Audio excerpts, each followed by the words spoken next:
Alright, so nagbabalik tayo sa ating violin tips and tricks. And for today's video, let's talk about the movement, no? What parts of the body do you need to move in order to get the optimal sound out of your instrument? So, paano yung pinakamagandang tunog na kaya nyo magawa? The loudest and the best sounding sound as possible na kaya nyo makuha sa instrument nyo without really doing a lot. Kasi a lot of people, especially for a lot of beginners, they think na, pangit yung instrument ko, hindi siya tutunog ng maganda. Kahit na anong galing ko, kahit na anong gawin ko, hindi siya tutunog ng maganda. Pero, in reality, you can do a lot of different things in order to improve your tone quality without changing your strings, without changing the instrument, or without even changing the bow. Ang importante lang, tama yung mga motions and movements na ginagawa natin, and also the placement of your bow. Okay? So, lagi nga natin sinasabi, on this channel, tone production or the way you get sound from your instrument always comes from the bow. No? 80 to 90% of the things that you play will come from your bow, no? So, mga 10 to 20% comes from your left hand. Of course, yung keeping it in tune, dito yan. Pero, hindi lalabas yung sound kung pangit yung bowing natin. Okay? So, we've discussed before na kailangan para optimal yung sound natin, we have to play parallel to the bridge, no? So, the louder you want it, you go closer to the bridge. Now, if you want it a little bit less, you go away. And also, yung the pressure that we apply. So, yun yung mga parameters na pwede natin paglaruan. But, when it comes to motions, no, kahit nasabihin natin nandun ka sa tamang lugar, tama yung placement mo and all, but yung motion mo is coming from, let's say, yung iba kasi, especially for beginners, they love to use the elbow. So, may ganun. So, kapag mali yung motion, mali yung movement, hindi lalabas na maganda yung sound, no? So, comparing this movement to this sound and movement, so mas buo yung sound natin pag tama yung motions na ginagawa natin versus not doing it correctly or properly. Kahit minsan, konting galaw lang na mali, it won't sound as good as how you want it to be, no? So, paano ba natin may ensure yun? So, again, we have to isolate our body parts, no? Especially sa bowing, usually we don't really move this part, no? Shoulders to the elbows. Hanggang doon, hindi dapat natin ginagalaw. So, we have to use our forearm, wrist, and even up to the fingers, to some extent. But mostly, ang gusto lang naman talaga natin mangyari is that it moves in a straight line. No? Para mapalabas natin yung sound. Now, akala ng iba, kapag maiiksi na, magbabago na yung motions. For example, pag medyo mabibilis na, let's say we're playing 30-second notes. So, some people think na hindi mo na mapapaganda yun. So, but if we can compare this one to this one, so, meron pa din, di ba? Iba pa rin yung lumalabas na sound. So, we don't compensate kahit na bumibilis yung mga movements natin, bumibilis yung notes na tinutugtog natin. We should always strive to move the proper body part in order for us to get the optimal sound that we want, no? So, kahit nagtitremolos tayo, no, hindi pwede magtitremolos ka na. Yung iba kasi ang ginagawa, ginagano na lang. Parang kahit papaano na lang, winiwiggle na lang nila. But still, you can try to use tremolos coming from your wrist, di ba? Or coming from your forearm. So, mahalaga kung saan siya nanggagaling. Because again, we are transferring energy. We are transferring our weight into the bow. And kung saan nanggagaling yon, pag nanggaling siya sa elbow, iba yung magiging quality. Iba yung magiging sound.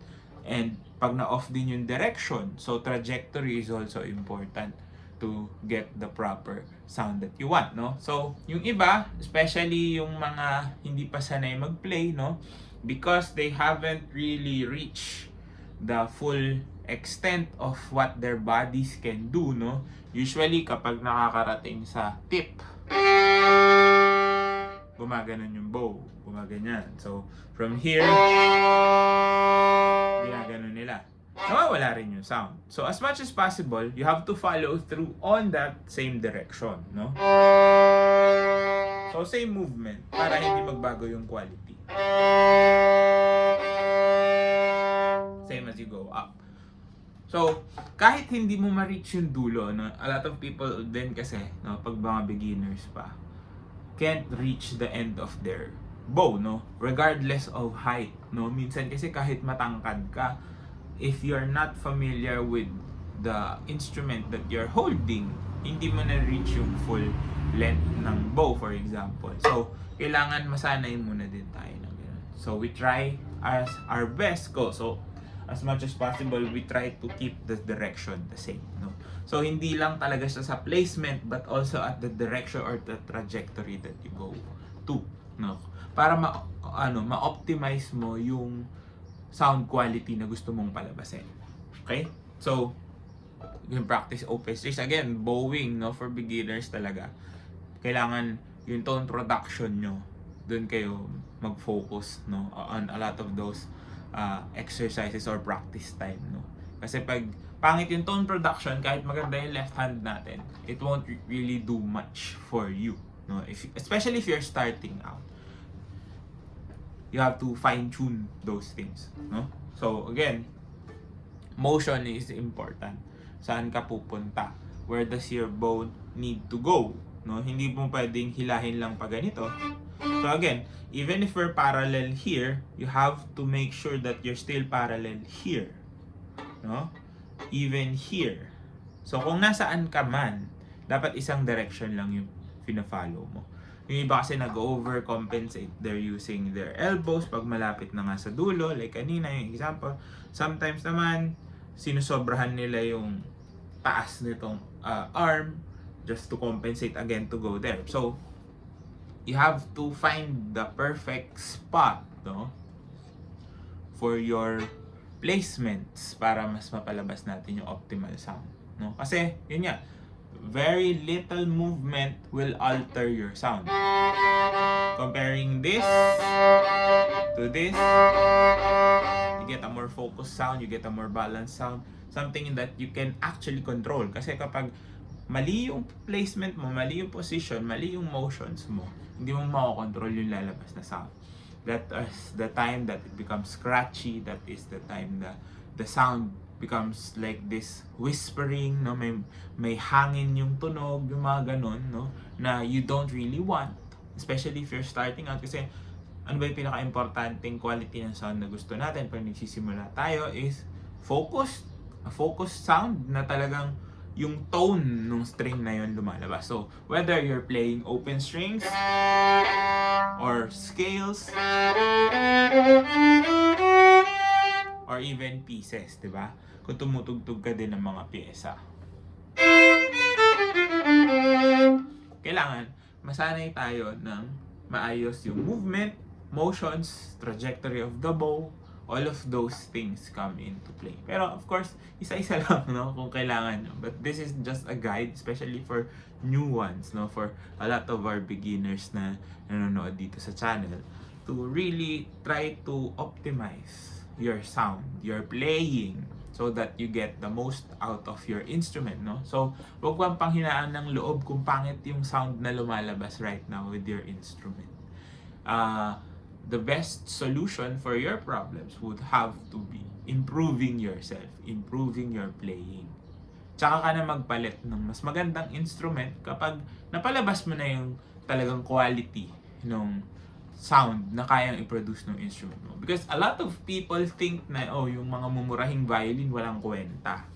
But in reality, if it does the job, no, kung napapatunog mo siya ng maayos at lumalabas naman na maayos yung tunog talaga, magagamit mo siya longer than you might think na, ay, hindi, mag-upgrade na ako or what, no? So, hindi lahat sa instrument talaga yung problem. Most of the time, it's just that you don't know how to find the solutions to your problems, bakit ganito ang pangit ng tunog, but yeah, there will always be a way to make your playing better. So you can practice proper placement, proper pressure, but most importantly, yun nga, yung stroke, the motion where the bow is being drawn. Kasi dun talaga siya lalabas. Kasi kahit na kapag nakatigil tayo, tama yung pwesto, pero once na nag-play tayo, iba-iba yung magiging direction niya. Dun tayo mahihirapan. So, practice those things and sana makapag-improve yung playing niya. Yan. So, kung nakatulong tong video na to, make sure to drop a like, comment down below more content you'd like to see, and of course, subscribe to my YouTube channel. Follow me on all my socials. All the links you need down in the description box below. This has been Ryan Monakil for Violin Tips and Tricks, and I'll see you on the next video.